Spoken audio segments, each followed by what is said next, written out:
Yo, good morning. So today, what I want to talk about is an experience that we had last night. Me and a couple of friends went down the street to a place that has, facilitates different sort of like experiences, like workshops, meditation, that sort of stuff. And the reasoning behind this was, we recently went to Esoteric Festival, and which, by the way, is like a music and arts and culture festival. It's like psychedelic and it's out in the bush. And one thing we noticed was like on the days of this multi-day festival where we went to the workshops that were offered, it opened us up, it connected us with other people, and it allowed us to have a better time, feel more confident, feel more grounded, feel more light, free for the rest of the day. So if a day on which we have a workshop is a better day, we should just be incorporating that into our day-to-day life as well. So we found this place.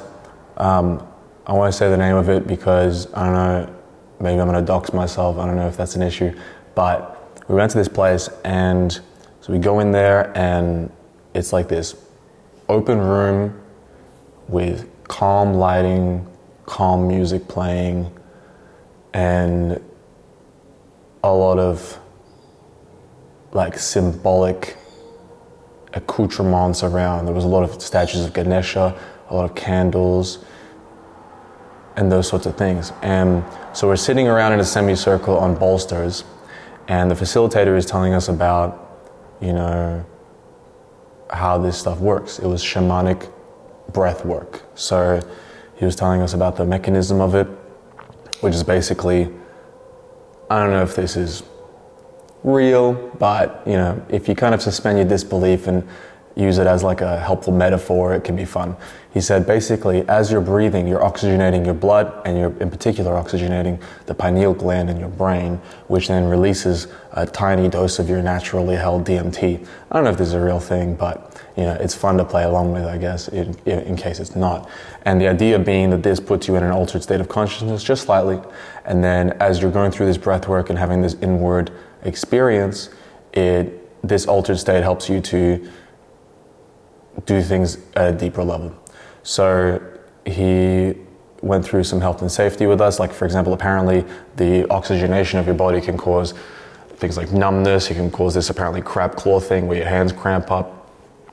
And then he led us through some breathings, which was basically like sitting up straight, like a full belly and chest breath in through your nose, and then a relaxed, just allowing the breath to leave through your mouth open, just because it allows air to leave faster. So we're getting a higher rate of oxygen entering the bloodstream and the body. So we're doing this sort of breathing. It was kind of like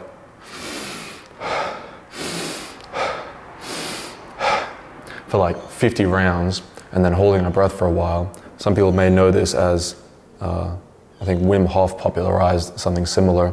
And then he was like, all right, you know how to do it now. We're all gonna put blankets down, find a space in the room.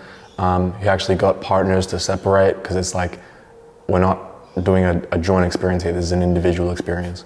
So lay your blanket down, lie down, keep your spine straight. So no pillow behind the head, because it's like a kundalini thing as well. You want the spine to be straight. So we put the bolster behind the knees, and then he's like, all right, get into it, see you later.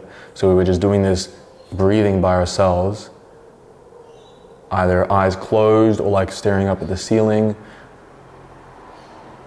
And then the music starts getting more intense. It's like shamanic, it's tribal, it's like chanting, and that's kind of spurring me on to breathe faster and harder and to go deeper, because it takes effort.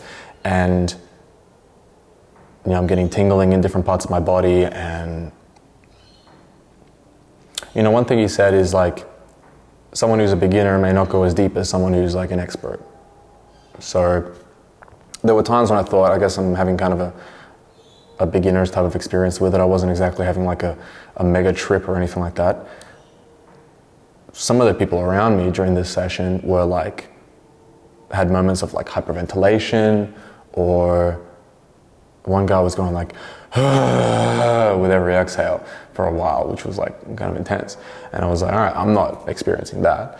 But, you know, as I like let go of expectation, I did have this experience where it kind of opened up the space for me to process some things. Like for me, one thing was I have this samskara, or this, I guess, personality trait where because of my ADHD, which was undiagnosed for most of my life, a lot of the people close to me have been really kind of impatient with me, on my ass, especially my mother, very like, you know, I love her to bits, but she's very domineering type of person.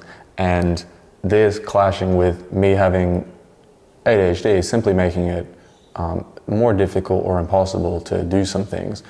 It created a lot of interpersonal conflict with a lot of the closest people in my life for much of my life.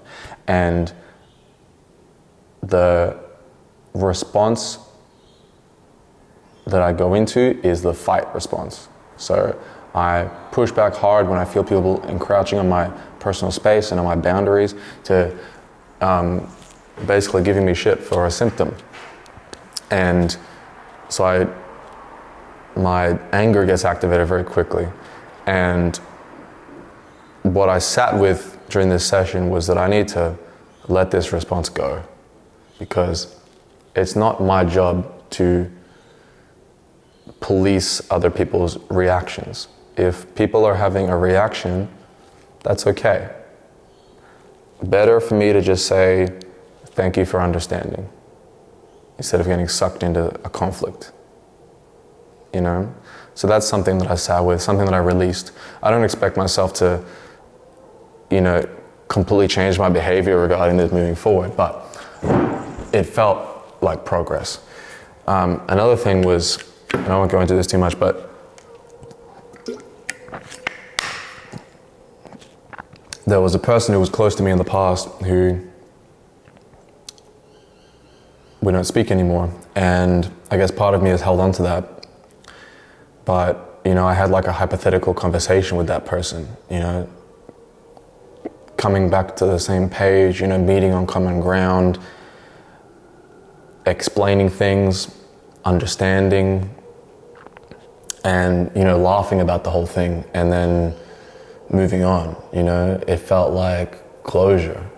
And at the same time, I was feeling like, you know, this is just a made-up exercise and there is no closure. And I guess that's one thing that we have to get comfortable with, is in some matters of life, there is no closure, and there never will be closure. But hey, I created closure for myself, I guess. So, yeah, this experience was cool. And, you know, my friends reacted to it in different ways. Like, one dude I was talking to, he went back to his childhood, and he was dealing with things from his childhood that he thought that he had forgotten, and he just remembered, and he started processing those things. One of my friends had this like really abstract conceptual time, wasn't really dealing with like demons the way like some of us were, but just thinking about like high concepts. Another one of our friends, you know, this whole thing of breathing, because the relationship this person has with breathing is that they had a trauma in a previous time in their life that affected the way they breathe. So their breathing is often shallow, especially when their nervous system is kind of activated or aroused. Their breathing is kind of shallow, and they will often, like, you know, if they're paying attention in like an alert state, just without noticing, just stop breathing for a while. They're just kind of holding everything in tension, and they're never feeling safe enough to breathe deeply. I'm kind of used to breathing deeply, but like I've been diaphragmatically breathing for like 10 years, but for this person, breathing deeply actually activated their fight or flight response and brought them back to that place when this trauma happened. And obviously that's painful, but that is how you move forward, right? Jung said, bringing light to the shadow is all that's required for healing. I think that's what he said. And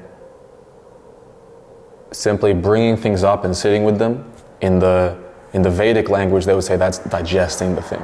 Otherwise, if you try and avoid it, then it kind of lingers in your system forever. But if you sit down with it and really think about it and address it and confront it, you don't even have to reprogram things. You just have to be there with it to allow it to digest. And I think that's what I was doing as I was sitting there thinking about these things. And I think that's what this other person did as well. And it's not like they necessarily fully healed the thing. Gabor Mate says that like healing is less of a destination and more of a direction. So, but they do feel lighter after the experience and they want to go back again, even though it was painful. So that's an endorsement. But like this type of experience can open things up. It can unlock some things. So that's crazy. But yeah, I'm keen to do it again. I want to do something like this type of workshop sort of thing, like once a week even, or more. Maybe not necessarily shamanic breathwork every time. It could be like different things, So, but yeah, it's been cool. It's been cool. That's where I'm at.